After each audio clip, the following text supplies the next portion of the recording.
یعنی ان کے اوپر کوئی آزمائش بھی آ سکتی ہے اور ان کے اوپر اللہ تعالیٰ کی طرف سے عذاب بھی آ سکتا ہے۔ کون لوگ؟ جو بغیر شرعی عذر کے خطبہ جمعہ چھوڑ کر چلے جاتے ہیں۔ خطبہ جمعہ سننا ان کے لیے بہت ہی مشکل ہوتا ہے، تو لہٰذا اپنے اندر اس طرح کی عادتیں اور اس طرح کی باتیں پیدا نہیں کرنی چاہیے، بلکہ کوشش کرنی چاہیے کہ خطبہ جمعہ سننے کے لیے اول وقت میں آ کر اونٹ کی قربانی کا ثواب حاصل کرنا چاہیے۔ ان للہ، اللہ خبردار، ان بے شک للہ اللہ تعالیٰ ہی کے لیے ہے ذاتی طور پر، ما فی السماوات جو کچھ آسمانوں میں ہے، والارض اور جو کچھ زمین میں ہے۔ زمین اور آسمان اور جو کچھ زمینوں میں جو کچھ آسمانوں میں ہے، یہ سارے کا سارا ذاتی طور پر اللہ ہی کی ملکیت ہے۔ قد یعلم ما انتم علیہ، بے شک اللہ تعالیٰ جانتا ہے تم جس حالت میں بھی ہو۔ یہ اللہ تعالیٰ کی ذات بابرکات کو جو عرض کیا جاتا ہے، یا اللہ ہمارا حال دیکھ، ہم کس حال میں ہیں، ہم کتنی مشکل میں ہیں، ہم کتنا مشکل وقت گزار رہے ہیں، یا اللہ پاک دیکھ، دکھایا اس کو جاتا ہے تو جو دیکھتا نہ ہو، تو جو ہر وقت ہر جگہ پہ ہر بندے کو دیکھ رہا ہے، اس کی بارگاہ میں بس عرض کرو، یا پروردگار عالم ہم سے کوئی غلطی ہو چکی ہے تو ہمیں معاف کر دے، یا اللہ پاک ہماری بخشش فرما دے اور ہمیں خوشحالیاں عطا فرما، اپنی مہربانیاں عطا فرما۔ تو اللہ تعالیٰ فرماتا ہے کہ میں جانتا ہوں تم جس حالت میں بھی ہو۔ وَيَوْمَ يُرْجَعُونَ إِلَيْهِ، اور ایک دن ایسا آئے گا کہ تمہیں اللہ تعالیٰ کی طرف لٹایا جائے گا۔ جب تم اللہ تعالیٰ کی بارگاہ میں حاضر کیے جاؤ گے تو پھر کیا ہوگا؟ فَيُنَبِّئُهُمْ بِمَا عَمِلُوا، اللہ تعالیٰ ان کو ان کے دنیا کے تمام کاموں کی خبر دے دے گا کہ تجھے میں نے اتنی زندگی عطا فرمائی تھی، تو نے زندگی کے فلاں سال کے فلاں دن کے فلاں وقت فلاں جگہ پہ یہ کام کیا تھا۔ اللہ تعالیٰ پوری زندگی کا جو کام ہے، پوری زندگی کی جو ریکارڈنگ ہے، وہ ساری کی ساری خدا تعالیٰ تمہارے سامنے رکھ دے گا کہ یہ دیکھ لو تم نے دنیا کے اندر کیا کیا ہے۔ فَيُنَبِّئُهُمْ، اللہ تعالیٰ ان کو سب کچھ بتا دے گا، بِمَا عَمِلُوا، جو وہ دنیا میں کیا کرتے تھے۔ وَاللَّهُ بِكُلِّ شَيْءٍ عَلِيمٌ، اور اللہ تعالیٰ چونکہ تمام چیزوں کو بے حد اور بے حساب لا تعداد ان کو جاننے والا ہے۔ خدا تعالیٰ کی ذات بابرکات علیم بذات الصدور بھی ہے، علام الغیوب بھی ہے۔ تو اللہ تعالیٰ کی ذات سے ہر وقت ہر جگہ پہ ڈرنا چاہیے کہ کوئی نہ دیکھے، اللہ تعالیٰ کی ذات دیکھ رہی ہے، اور فرشتے کرامن کاتبین جو ہیں یہ تمہارے سارے کاموں کو لکھ رہے ہیں، اور یہ سارے کام اس وقت نظر آئیں گے جب قیامت کا دن ہوگا، اللہ پاک کی بارگاہ میں ہم حاضر ہوں گے۔ آج اللہ تعالیٰ کے فضل و کرم سے سورۃ نور مکمل ہوئی، اور کل انشاءاللہ تعالیٰ سورۃ فرقان کا آغاز کیا جائے گا۔ اللہ پاک ہم سب کو قرآن مجید فرقان حمید کے فیوز و برکات سے مالا مال ہونے کی توفیق عطا فرمائے۔ وآخر الدعوانا ان الحمدللہ رب العالمین۔ درود پاک، الصلاۃ والسلام وعلی آلک وصحبک یا سیدی یا حبیب اللہ، الصلاۃ والسلام علیک یا رب العالمین وعلی آلک وصحبک یا خاتم النبیین۔ اللہم صلی علی سیدنا و مولانا محمد معدن الجود والکرم وآلہ واصحابہ وبارک وسلم۔ ربنا ظلمنا انفسنا وإن لم تغفر لنا وترحمنا لنکونن من الخاسرین۔ ربنا اغفر لی ولوالدی وللمؤمنین یوم یقوم الحساب، واعف عنا واغفر لنا وارحمنا انت مولانا فانصرنا علی القوم الکافرین۔ الہی ہم تجھ سے دعا مانگتے ہیں، مریض گناہ ہیں شفا مانگتے ہیں، الہی بحق محمد رسول دعا گناہ گاروں کی کرنا قبول۔ یا پروردگار عالم اپنا فضل و کرم رحمت برکتیں ہم سب کے شامل حال فرما۔ یا اللہ ہمارے صغیرہ و کبیرہ گناہ معاف فرما۔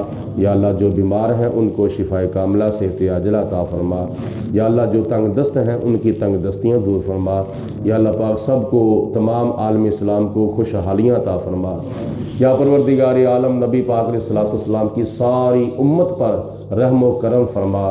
یا اللہ پاک امت مصطفیٰ کو یہود و نصارہ کی محتاجیوں سے محفوظ فرما، ہمیں اپنی اور اپنے محبوب کی محتاجی اختیار کرنے کی توفیق عطا فرما، سب کی خالی جوڑیاں اپنے فضل و کرم سے بھرپور فرما، جو مقروض ہیں یا اللہ ان کو قرضے سے چھٹکارا عطا فرما، بے سہاروں کو سہارا عطا فرما۔ وصلی اللہ علی حبیبہ محمد وآلہ وصحبہ اجمعین برحمتک یا